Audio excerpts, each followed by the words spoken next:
আমার রুহটা বাইর হতে দেরি, মসজিদের মাইকে এলান দিতে দেরি করবে না। উমুকে আর দুনিয়ার মধ্যে নাই। কেউ ব্যস্ত হয়ে যাবে কাফনের কাপড় কেনার জন্য, কেউ ব্যস্ত হয়ে যাবে বরই পাতার গরম পানি আমার জন্য করার জন্য, কেউ ব্যস্ত হয়ে যাবে রে অন্ধকার কবরের ঘর বানানোর জন্য। ওই ঘরের মধ্যে চিরদিনের জন্য শুয়াইয়া রাইখা চলে আসবে, আর কেউ কবর উঠিবে না রে বাবা। আজকে তোমার যাদের মা নাই, যাদের বাবা নাই, একটু নজর করে দেখো না, কয়দিন বাবার কবরের সামনে যাইয়া দোয়া করছ, কয়দিন মায়ের কবরের সামনে যাইয়া দোয়া করছ, কয়দিন যাই নামাজ বিছাইয়া মায়ের জন্য দোয়া করছ, কয়দিন নামাজ পড়া বাবার জন্য দোয়া করছ। তুমি আমিও যখন মারা যাব রে, সন্তান আমাকে ভুলে যাবে, মেয়ে আমাকে ভুলে যাবে, বিবি আমাকে ভুলে যাবে, মাও মনে রাখবে না, বাবাও মনে রাখবে না।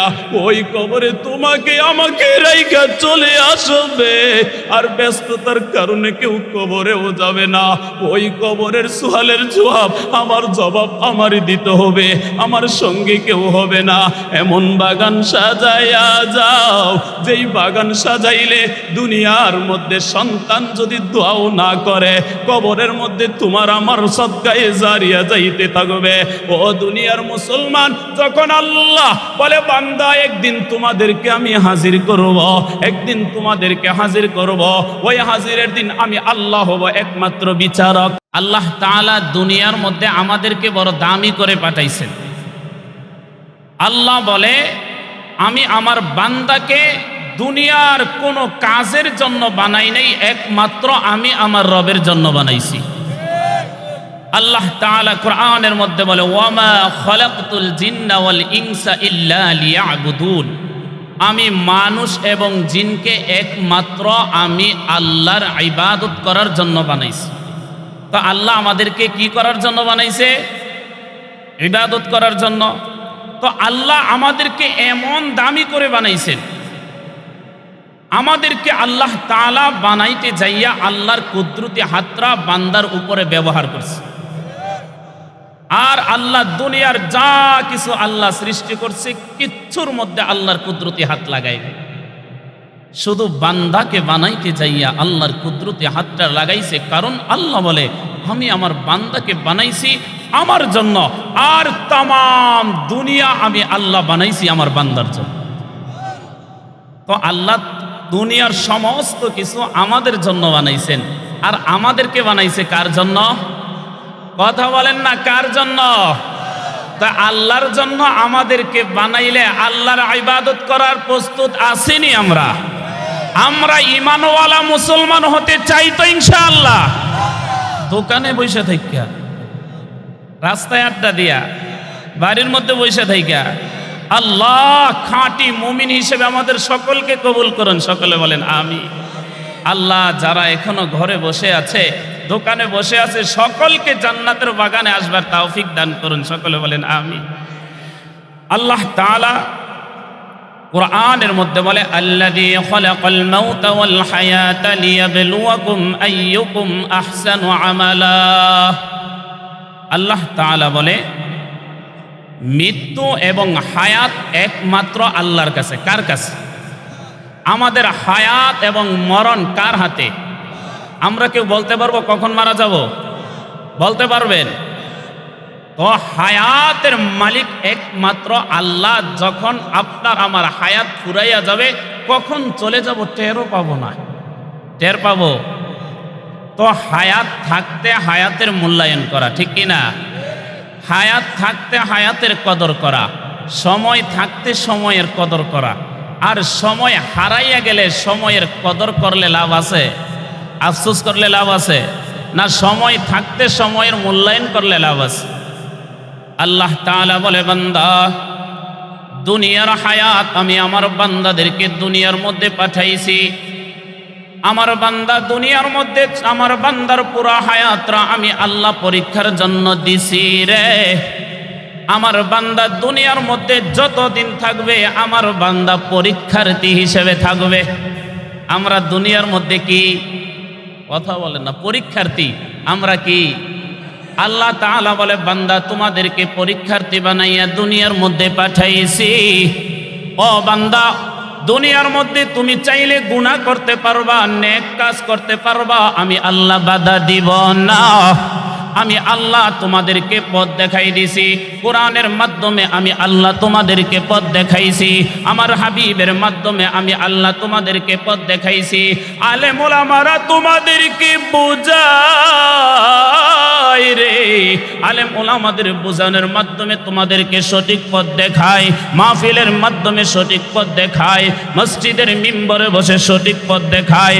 ও বান্দা রে, আমি তোমাদেরকে দুনিয়ার মধ্যে পরীক্ষার্থী বানাইয়া পাঠাইলাম, এবং দুনিয়ার মধ্যে আখিরাতের মধ্যে তোমাদের কি কি পরীক্ষা হবে আমি আল্লাহ সেটাও তোমাদেরকে ফাঁস করে দিলাম। এখন তুমি যদি তোমার সময়ের মূল্যায়ন করতে না পারো রে, তোমার মতো হতভাগা বান্দা আর দুনিয়ার মধ্যে না। ও দুনিয়ার মুসলমান, আমাদের সন্তানগুলা স্কুলে পড়ে কিনা? পড়েনি। বার্ষিক পরীক্ষা হয়নি, 2 ঘন্টা 3 ঘন্টা সময় দেয়নি। কই 2 ঘন্টা সময় দিলাম, ওই বাচ্চা যদি ওই খাতার মধ্যে কিছু না লেখা গোড়ার ডিম লিখে, টিচার কখনো তাকে বাধা দেয় না। সে যদি প্রশ্নের উত্তর সঠিক না লিখে, টিচারও বাধা দেয় না। আর সে যদি সঠিক লিখে, টিচার তাকে তখনও বাধা দেয় না। কারণ টিচার বলে, 1 বছর বান্দা, যেমন আমি আল্লাহ তোমাদেরকে হায়াত দিয়ে দুনিয়ার মধ্যে পাঠাইলাম, আর ওই টিচার তার ছাত্রকে 1 বছর পড়ায়। পড়ানোর মাধ্যমে ওই পরীক্ষার হলের মধ্যে 2 থেকে 3 ঘন্টা সময় দেওয়া হয়। ওই সময়ের মধ্যে যদি ভুল লিখে, টিচারও বাধা দিবে না, সঠিক লিখলেও বাধা দিবে না। কারণ টিচার বলে, এই 2 ঘন্টা সময়, 3 ঘন্টা সময় আমি তোমাকে পরিপূর্ণ তোমার স্বাধীনভাবে দিয়ে দিলাম। তুমি সঠিক লিখলেও পারবা, আর ভুল লিখলেও পারবা। যদি ভুল লিখো, ফলাফলের বেলায় বোঝা যাবে তুমি সারাটা বছর পড়াশোনা করছো না, গোড়ার ডিম আন্ডা পারছ। আর যদি পড়াশোনা সারা বছর পড়াশোনা করো, পরীক্ষার হলে তোমার পরীক্ষা ভালো হবে, রেজাল্টের সময় তোমার ফলাফল ভালো হবে। আল্লাহ তাআলা বান্দাদেরকেও বলে, বান্দা দুনিয়ার হায়াত নিয়ে তোমাদেরকে আমি ছেড়ে দিলাম। 70 বছর দুনিয়ার হায়াতে বাঁচবা, 80 বছর দুনিয়ার হায়াতে বাঁচবা। তুমি যদি গুনার কাজ করো, আমি আল্লাহ বাধা দিব না। ওই ছাত্রকে 3 ঘন্টা যেমন স্বাধীনভাবে দেওয়া হয়েছে, যা লিখে ওর স্বাধীনভাবে সে লিখবে। আমাদেরকেও আল্লাহ পুরা দুনিয়ার হায়াতরা স্বাধীনভাবে দিছে রে। আল্লাহ বলে, এই হায়াতের মধ্যে বান্দা গুনাহ করলে আমি আল্লাহ বাধা দিব না, নেক কাজ করলেও আমি আল্লাহ বাধা দিব না। কিন্তু বান্দা জানানি, দুনিয়ার বাচ্চাদের যেমন ফলাফল দেওয়া হয়, আমি আল্লাহ তোমাদেরকে একদিন ফলাফল দিব রে। ওই দিন যদি বান্দার রেজাল্ট খারাপ হয়, তোর জন্য ভয়ঙ্কর আযাবের অপেক্ষা করবে। রাসূল আরবি সাল্লাল্লাহু আলাইহি ওয়াসাল্লামের সাহাবীরা নেক কাজ নিয়ে প্রতিযোগিতা লাগতেন। কি লাগতেন? নেক কাজের প্রতিযোগিতা। আজকে আমরা প্রতিযোগিতা করি কার চেয়ে কে বেশি গুনাহ করব, ঠিক না? কার চেয়ে কে বেশি জুয়া খেইলা টাকা উড়ামো, কার আগে কে বেশি জুয়া খেইলা আমি জিতমো, কার চেয়ে কে বেশি গুনাহ করমো। আর সাহাবীরা নেক কাজের প্রতিযোগিতা লাগতো রে। হযরতে ওমর রাদিয়াল্লাহু তাআলা আনহু, আবু বকর সিদ্দিক রাদিয়াল্লাহু তাআলা আনহুর সাথে সব সময় প্রতিযোগিতা লাগতেন। আবু বকর যেই আমলটা করবে, আবু বকরের চেয়ে বেশি আমি আমল করব রে, আবু বকরের চেয়ে বেশি আমল করব। কিন্তু আবু বকর সিদ্দিক রাদিয়াল্লাহু তাআলা আনহুর সাথে ওমর কখনো পেরে উঠতেন না। আম্মা জান আয়েশা সিদ্দিকা রাদিয়াল্লাহু তাআলা আনহা পয়গম্বর আরবি সাল্লাল্লাহু আলাইহি ওয়াসাল্লামকে ডাক দিয়া বলে, ও পয়গম্বর, আকাশের তারকা যেমন গণনা করে শেষ করা যায় না, আপনার সাহাবীদের মধ্যে এমন কোন সাহাবী আসেনি যেই সাহাবীর নেক আমল গণনা করে শেষ করা যাবে না। পয়গম্বর আরবি সাল্লাল্লাহু আলাইহি ওয়াসাল্লাম বলে, আয়েশা রে, হা হা, আমার সাহাবীদের মধ্যে এমন একজন সাহাবী আছে রে যার নেক আমল গণনা করে শেষ করা যায় না। কই ওই সাহাবীটাকে? কই ওই সাহাবীরা হচ্ছে আমার ওমরের নেক আমল গণনা করে শেষ করা যাবে না। আম্মা জান আয়েশা সিদ্দিকা রাদিয়াল্লাহু তাআলা আনহা চেহারাটা কেমন জানি হয়ে গেল। এখন বলে, আমার বাবা আবু বকরের চেয়েও বেশি কি ওমরের আমল? পয়গম্বর আরবি সাল্লাল্লাহু আলাইহি ওয়াসাল্লাম বলে, আয়েশা তুমি কি বলো রে? আবু বকরের হিজরতের সময়গুলা যদি এক পাল্লায় রাখা হয় আর আমার ওমরের নেক আমলগুলো যদি এক পাল্লায় রাখা হয়, আবু বকরের হিজরতের সময়গুলোর নেক পাল্লাটা ভারী হয়ে যাবে। পয়গম্বর আরবি সাল্লাল্লাহু আলাইহি ওয়াসাল্লামকে যখন ঈমানের দাওয়াত দেওয়া লাগলো, কালিমার দাওয়াত দেওয়া শুরু করলো, এখন কাফেরেরা মক্কার মধ্যে থাকতে দিবে না। বংশের লোকেরা বিরোধিতা শুরু করলো, চাচা বিরোধিতা শুরু করলো, মক্কার কাফেরেরা বিরোধিতা শুরু করলো। আল্লাহ তাআলা বলে, হাবিব গো, এই মক্কার মধ্যে আর থাকতে পারবেন না, হিজরতের জন্য প্রস্তুতি নেন। এই মক্কা থেকে আপনি হিজরত করার জন্য বাইর হইয়া যাইয়েন।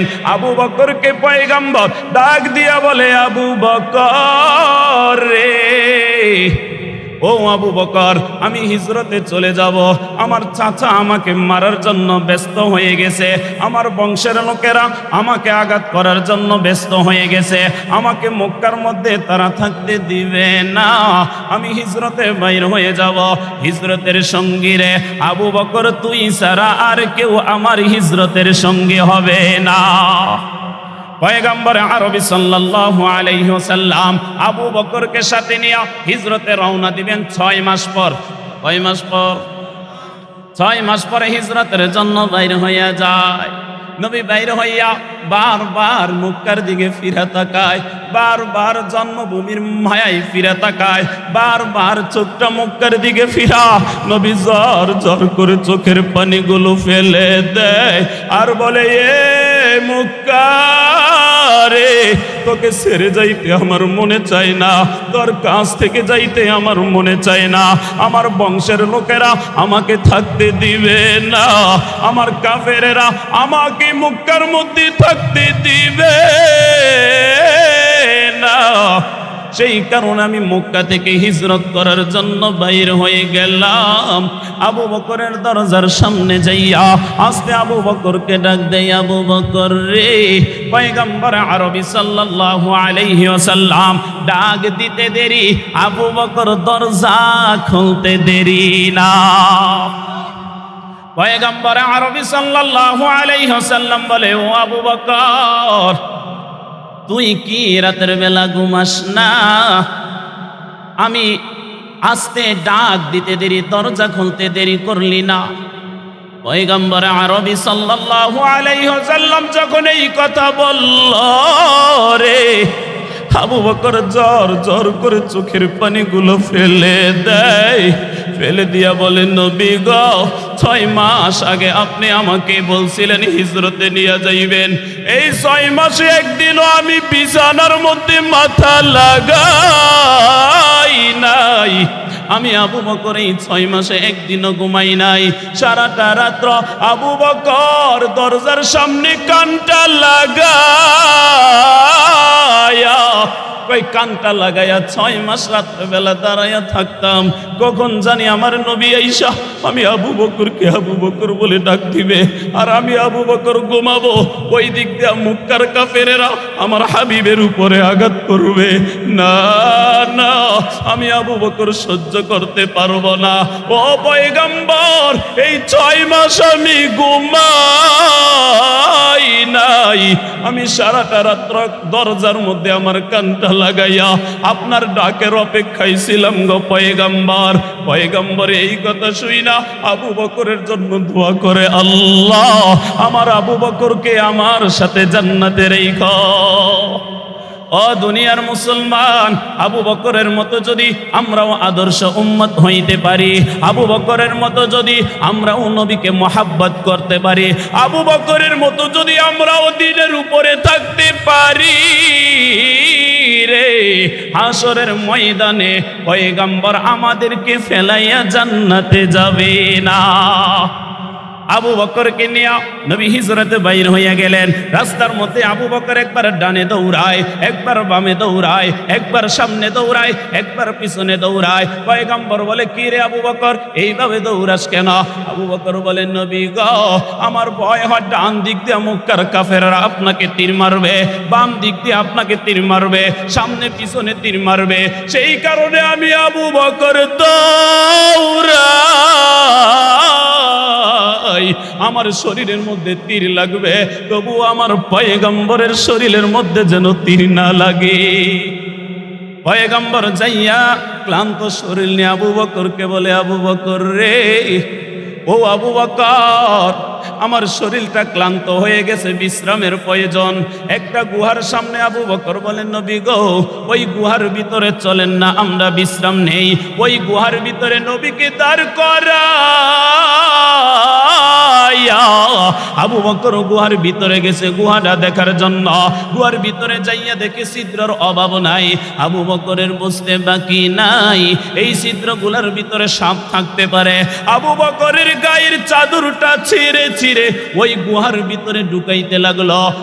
মস্ত গুহার ভিতরে চাদর ঢুকানো শেষ, একটা গর্ত বাকি।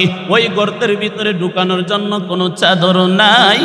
আবু বকর ওই গুহার ভিতরে নিজের পাটা রাইখা পয়গম্বরকে আবু বকরের রানের মধ্যে শুয়াইল। আবু বকর পয়গম্বরের চেহারার দিকে তাকাইয়া থাকে আর বলে, আসমানের চাঁদের চেয়েও আমার নবী কত সুন্দর, ও সমস্ত দুনিয়ার সব কিছুর চেয়ে আমার নবী কত সুন্দর। আর মক্কার কাফেররা কিভাবে পারে আমার এই নবীর উপরে আঘাত করার জন্য? ওই দিক দিয়ে আবু বকরের পায়ের মধ্যে সাপ কামড় দিল। আবু বকরের ব্যথা শুরু হয়ে গেল, আবু বকরের শরীরটা নীল হয়ে গেল।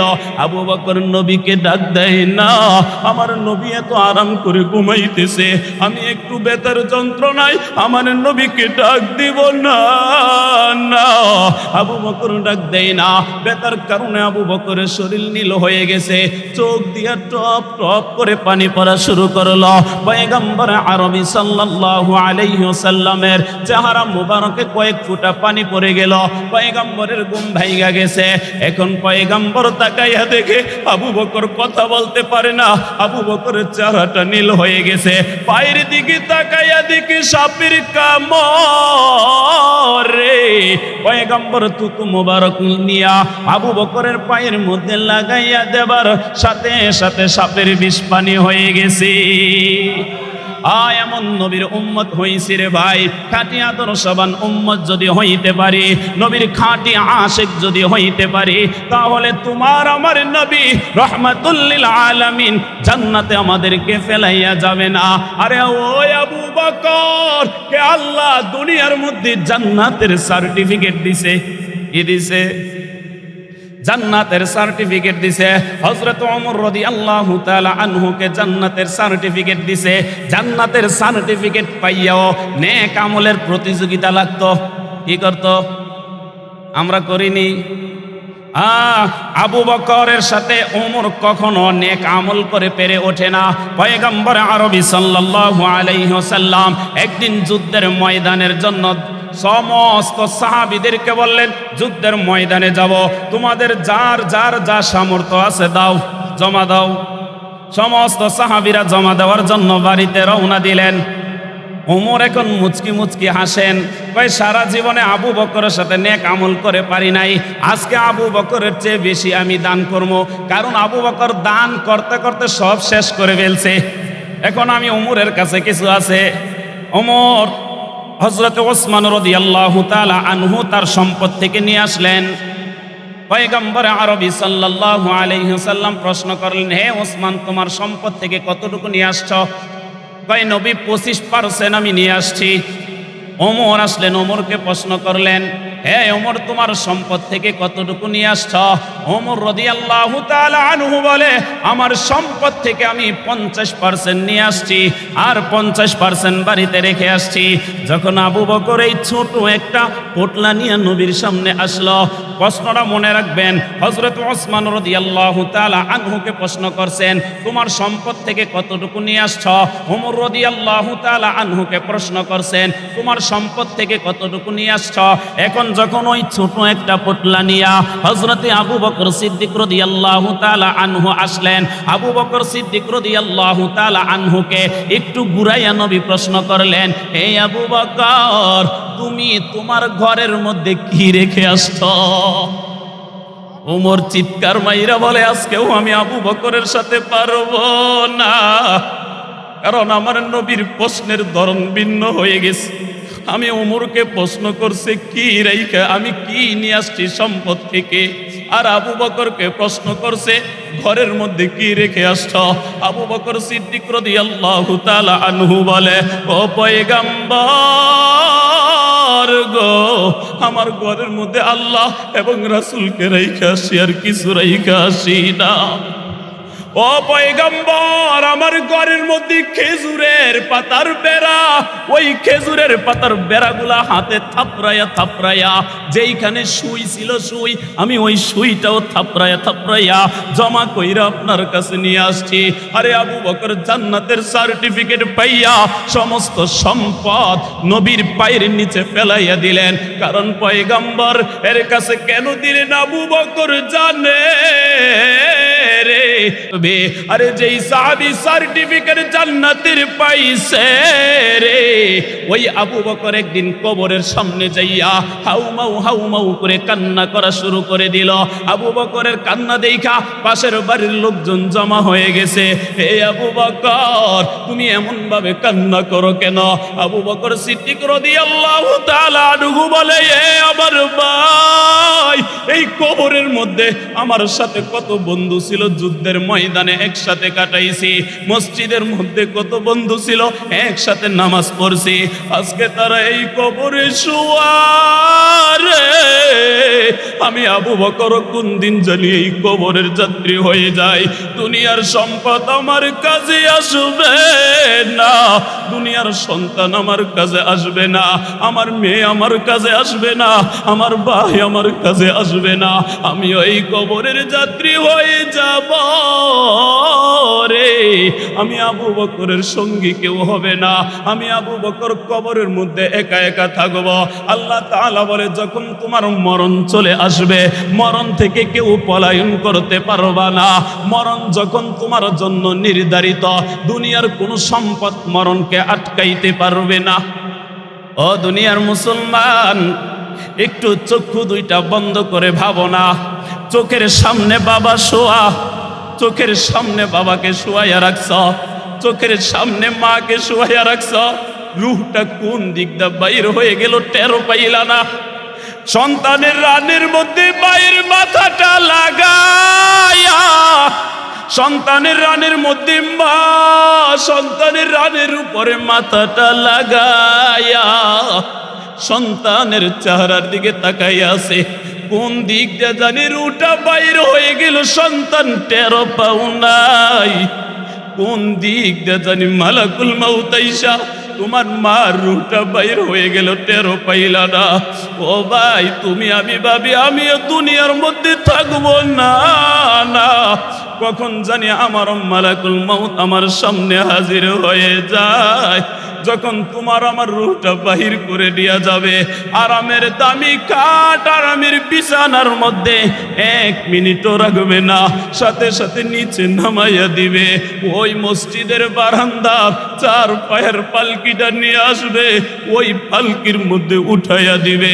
দামি খাটের কোনো দাম নাই, দামি বিছানার কোনো দাম থাকবে না। না, দামি খাটের কোনো দাম থাকবে না, ব্যাংকের টাকার কোনো দাম থাকবে না, গাড়ির কোনো দাম থাকবে না, সম্পদের কোনো দাম থাকবে না। যেদিন মালাকুল মাউত হাজির হয়ে যাবে, ওই দিন সবাই আমার তোমার পর হয়ে যাবে, সবাই পর হয়ে যাবে, কোমরের সুতাটাও কেটে রেখে দিবে। শুধু তাই না, আমার রূহটা বাইর হতে দেরি, মসজিদের মাইকে এলান দিতে দেরি করবে না, উমুকে আর দুনিয়ার মধ্যে নাই। কেউ ব্যস্ত হয়ে যাবে কাফনের কাপড় কেনার জন্য, কেউ ব্যস্ত হয়ে যাবে বড়ই পাতার গরম পানি আমার জন্য করার জন্য, কেউ ব্যস্ত হয়ে যাবে রে অন্ধকার কবরের ঘর বানানোর জন্য, ওই ঘরের মধ্যে চিরদিনের জন্য শুয়াইয়া রাইখা চলে আসবে, আর কেউ কবর উঠিবে না রে বাবা। আজকে তোমার যাদের মা নাই, যাদের বাবা নাই, একটু নজর করে দেখো না, কয়দিন বাবার কবরের সামনে যাইয়া দোয়া করছ, কয়দিন মায়ের কবরের সামনে যাইয়া দোয়া করছ, কয়দিন যাই নামাজ বিছাইয়া মায়ের জন্য দোয়া করছ, কয়দিন নামাজ পড়া বাবার জন্য দোয়া করছ। তুমি আমিও যখন মারা যাব রে, সন্তান আমাকে ভুলে যাবে, মেয়ে আমাকে ভুলে যাবে, বিবি আমাকে ভুলে যাবে, মাও মনে রাখবে না, বাবাও মনে রাখবে না, ওই কবরে তোমাকে আমাকে রাইখা চলে আসবে। আর ব্যস্ততার কারণে কেউ কবরেও যাবে না, ওই কবরের সোয়ালের জবাব আমার জবাব আমারই দিতে হবে, আমার সঙ্গে কেউ হবে না। এমন বাগান সাজাইয়া যাও, যেই বাগান সাজাইলে দুনিয়ার মধ্যে সন্তান যদি দোয়াও না করে, কবরের মধ্যে তোমার আমার সদকায়ে জারিয়া যাইতে থাকবে। ও দুনিয়ার মুসলমান, যখন আল্লাহ বলে বান্দা একদিন তোমাদেরকে আমি হাজির করব, একদিন তোমাদেরকে হাজির করব, ওই হাজিরের দিন আমি আল্লাহ হব একমাত্র বিচারক। কে হবে? শুরুতে বলছিলাম নি আমরা সবাই পরীক্ষার্থী, বলছিলাম নি? কথা বলে না। আল্লাহ তাআলা বলবে ওই দিন আমি বিচারক হব, আমি বিচারক হইয়া তোমার সব কিছু আমি হিসাব নিব। হ্যাঁ, সব কিছু হিসাব নেবার পরে আমি আল্লাহ তখন ওই দুনিয়ার ছাত্রদেরকে 1 বছর পরে রেজাল্ট দেওয়া হয়, আর আমি আল্লাহ তোমার পুরা জিন্দিগির রেজাল্ট দিব। রেজাল্ট যখন আমি তোমার পুরা জিন্দিগির দিব রে, আল্লাহ তাআলা বলবে হে বান্দাগুলা একসাথে হও, আমি আজকে তোমাদের ফলাফল ঘোষণা করব। ফাআম্মা মান উতিয়া কিতাবাহু বিয়ামিনি, আল্লাহ কোন বান্দাদের ডান হাতের মধ্যে তার আমলনামা দিবে, ডান হাতের মধ্যে আমলনামা পাইয়া বান্দাগুলো পুরা হাসরের ময়দানে দৌড়াইবে আর বলবে আল্লাহ আজকে আমার ডান হাতের মধ্যে আমলনামা আসছে, আজকে আমি জান্নাতের সার্টিফিকেট পাইয়া গেলাম। আরে দুনিয়ার মধ্যে আমি জানতাম এমন একটা দিন আসবে, সেই দিনের কারণে সন্তান আমার কোনো কাজে আসবে না। পুরা হাসরের ময়দান দৌড়াইয়া সন্তান থেকে একটা নেকি নেওয়া যায় নাই, বিবির থেকে একটা নেকি নেওয়া যায় নাই, মার থেকে একটা নেকি নেওয়া যায় নাই, বাবার থেকে একটা নেকি নেওয়া যায় নাই, বোনের থেকে একটা নেকি নেওয়া যায় নাই, ভাইয়ের থেকে একটা নেকি নেওয়া যায় নাই। আমি জানতাম, সেই কারণে আমি দুনিয়ার মধ্যে আমার মাল থেকে দান করছি, আমার সম্পদ থেকে আমি দান করছি। দান করার কারণে আল্লাহ আজকে আমার ডান হাতের মধ্যে আমলনামা দিছে, আরেক দলকে আল্লাহ বাম হাতের মধ্যে আমলনামা দিবে। ওয়া আম্মা মান উতিয়া কিতাবাহু বিশিমালি, যখন বাম হাতের মধ্যে আমলনামা দিবে রে, বান্দাগুলা একটা চিৎকার দিয়া বলবে আল্লাহ আল্লাহ আজকে যদি আমলনামা না দিতেন কত ভালো হইতো গো মালিক, আজকে যদি আমলনামা না দিতেন কত ভালো হইতো। আমি আগে যদি জানতাম আমার আমলনামা বাম হাতে আসবে, আমি সম্পদ ব্যাংকের মধ্যে জমাইতাম না, আমি আমার সন্তানের জন্য গাড়ি বাড়ি করতাম না, সন্তানের জন্য সব কিছু করলাম, এখন সন্তান কাজে আসলো না। আগে যদি জানতাম আমি দুনিয়ার থাকতে আমার মালের থেকে আমি দান করতাম, আর আজকে যদি দান করতাম রে আল্লাহ আজকে আমার ডান হাতের মধ্যে আমলনামা দিতে। এখানে আমরা বলেন ডান হাতের মধ্যে আমলনামা চাই কিনা? ডান হাতের মধ্যে আমলনামা চাই। ডান হাতের মধ্যে যদি আমলনামা চাইতে হয় দুনিয়ার মধ্যে কিছু কুরবানি করার দরকার আছে না নাই? সন্তান কাজে আসবে না, বিবি কাজে আসবে না, মা কাজে আসবে না, সম্পদ সঙ্গে যাবে না, আরে কাফনের কাপড়ের ভিতরে টাকা দিবে না, শরীরের মধ্যে কোমরের মধ্যে যেই সুতাটা লাগানো হয় ওই সুতাটাও কেটে রেখে দিবে। আর আমি যদি দুনিয়ার মধ্যে আমি দুনিয়ার এরকম বাগান সাজাইয়া যাই, যেই বাগান সাজানোর কারণে মারা যাবার পরেও আমার কবরে সওয়াব যাইতে থাকবে। ঈদগার মধ্যে আমি দান করলাম, যত সেজদা দিবে ওই দুই ঈদের নামাজ পড়া, যত দোয়া করবে আমার কবরেও যাবে। ও দুনিয়ার মুসলমান, আমি সফল হব তখনই যখন আমার কবরের মধ্যে সমস্ত মানুষের দোয়াগুলা যাবে। আমার সম্পদ থেকে অল্প কিছু আমি ঈদগার মধ্যে দান করব। ওই দান যদি করি আমার আখেরাত এটাই নাজাতের উসিলা হয়ে যাবে।